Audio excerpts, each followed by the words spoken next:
wabarakatuh. Perkenalkan, nama saya Ahmad Maulana, NPM 260, Prodi BGSD, kelas A719, Universitas PGRI Yogyakarta. Di sini saya akan mempresentasikan sedikit tentang mata pelajaran matematika SD kelas 4 tentang materi FPB, KPK, dan faktor prima. Sebelumnya mohon maaf, saya sedang ada flu dan batuk, jadi suaranya rada bindang. Sebelum kita memasuki materi FPB, KPK, dan faktor persekutuan, alangkah baiknya kita berdoa menurut agama masing-masing. Berdoa mulai.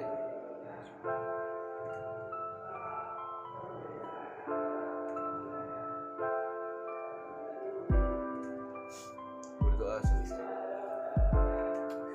Nah, sebelum kita memasuki membahas tentang materi FPB KPK, kita ada jargonnya untuk menambah semangat.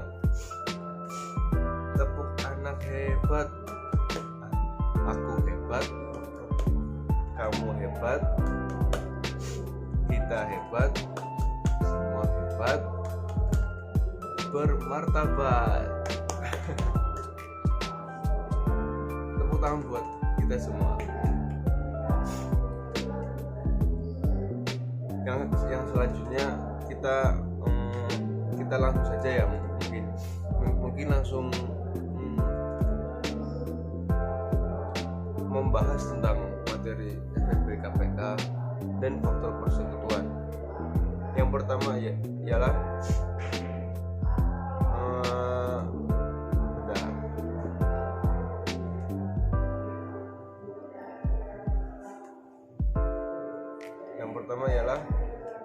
apa itu FPB dan KPK? Menurut kompetensi dasar kelas 4 mata pelajaran matematika kurikulum 2013, terdapat materi menentukan FPB dan KPK. Untuk siswa kelas 4, materi ini cukup familiar karena sering keluar dalam ujian sekolah maupun USPN. Maka tak ada ruginya jika kita mempelajari tentang materi FPB KPK ini. Apa yang dimaksud dengan FPB KPK? Saat sebelum kita mengupas materi mengenai FPB, persekutuan terbesar, dan pelipatan persekutuan terkecil atau KPK kelas 4, ada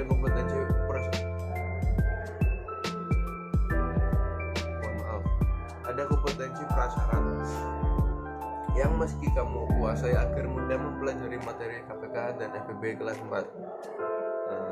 Kompetensi atau kemampuan prasyarat tersebut meliputi kemampuan dalam berhitung mulai dari penjumlahan, pengurangan, perkalian, dan pembagian. Apakah masih ada kemampuan prasyarat lain yang wajib dikuasai sebelum mempelajari materi KPK dan FPB kelas 4 K13 ini? Kegunaan FPB dalam kehidupan sehari-hari adalah konsep FPB kerap kali dipakai untuk misal menyederhanakan pecahan, menentukan berapakah potong kain yang terbesar, pembagian roti atau makanan yang sama banyak ke dalam kotak atau plastik, dan menghitung jumlah buah dalam persen. Dengan kata lain, ada beberapa kegunaan FPB dalam kehidupan sehari-hari. FPB umumnya dipakai untuk menyelesaikan masalah yang berkaitan berapa banyak kantong atau tas yang dibutuhkan untuk membungkus sebuah paket, dan berapakah nilai terbesar yang dapat diperoleh.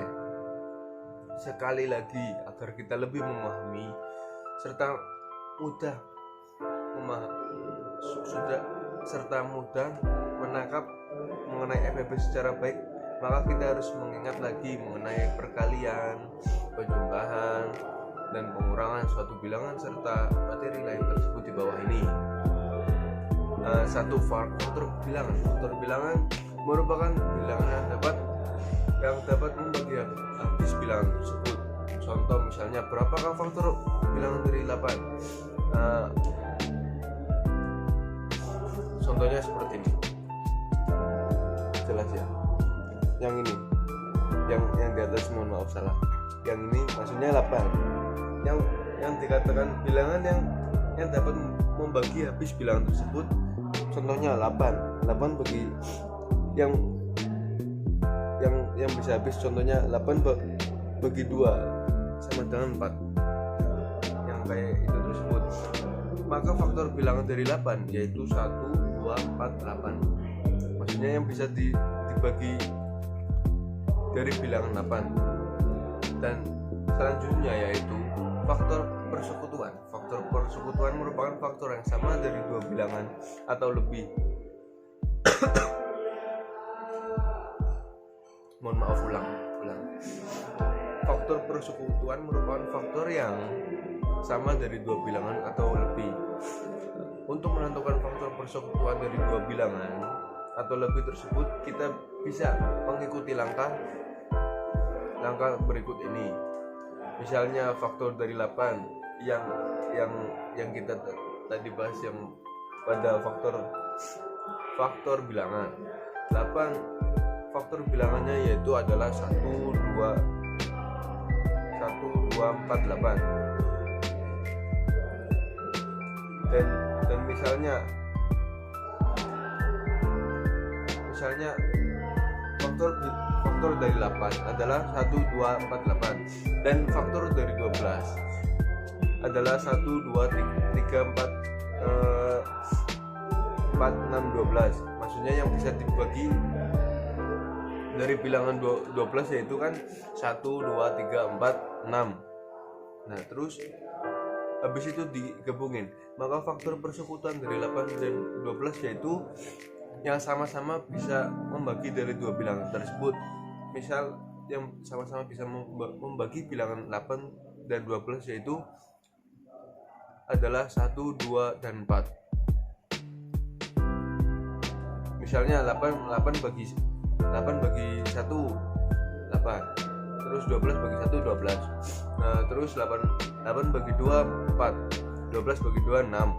Terus yang selanjutnya yang 4, 8 bagi 4 ketemunya 2. Yang selanjutnya 12 bagi 4 ketemunya 3. Nah, jadi semua bilangan 8 dan 12 itu bisa memakai bilangan 1, 2, dan 4. Yang selanjutnya faktor prima. Faktor prima merupakan faktor dari suatu bilangan yang berupa bilangan prima, sedangkan bilangan prima yaitu bilangan yang hanya memiliki dua faktor, yakni bilangan itu sendiri dari juga satu. Sebagai contoh, faktor 8 adalah 1, 2, 3, 4, 6, 12. Dari faktor bilangan di atas yang berupa bilangan prima adalah 2. Maka faktor prima dari 8 adalah 2. Faktor dari 12 adalah 1, 2, 3, 4, 6, 12. Itu yang masih bisa dibagi dengan angka 12 ya. Dari faktor bilangan di atas yang berupa bilangan prima adalah 2 dan 3. Maka faktor prima dari angka 12 yaitu 2 dan 3. Untuk membantu kita dalam mencari faktor prima dari suatu bilangan, maka kita bisa memakai pohon faktor dengan cara tusuk sate. Perhatikan contoh di bawah ini. Sebentar ya. Rata-rata dulu. Berapa faktor prima dari faktor bulat? Contohnya seperti ini ya. Yang ini. Kelihatan nggak? Kelihatan nggak? Maaf. rada nggak kelihatan ya karena pantulan cahaya. Ya contohnya kurang lebihnya seperti ini. Misalkan 8 bagi 2 sama dengan 4 bagi 2 dan 2 bagi 2 1. Nah, lebih simpelnya harus bisa ketemu angka 1. Misalkan kan tadi contohnya 8 dan 12, yang selanjutnya yaitu 12 bagi 2 6 bagi 2 ketemunya 3. Nah terus angka 3 yang bisa ketemunya 1 yaitu dengan angka 3 yang dibagi maksudnya dibagi dengan angka 3 ketemunya 1. Nah berarti kan ketemunya 1. Ya kurang lebihnya seperti itulah ya. Faktor prima dari 8 adalah 2, sedangkan faktor prima dari 12 adalah 3.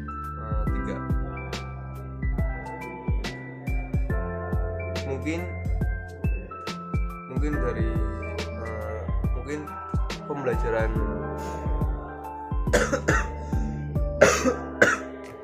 mohon maaf lagi enggak ya, badan kurang fit.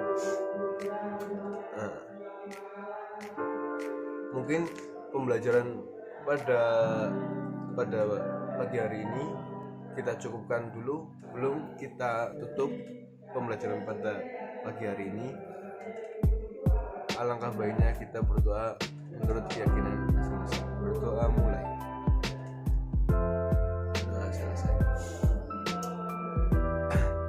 Kurang lebihnya dari saya, mohon maaf apabila ada perkataan dan tutur kata yang kurang berkenan di hati Anda, dan apabila ada kesalahan dalam menjelaskan materi di pagi hari ini, mohon maaf sekali. Untuk saling mengingatkan kepada saya, dan mohon maaf apabila ada tutur kata yang bolak-balik yang tidak jelas, mohon maaf. Kurang lebihnya mohon maaf. Assalamualaikum warahmatullahi wabarakatuh.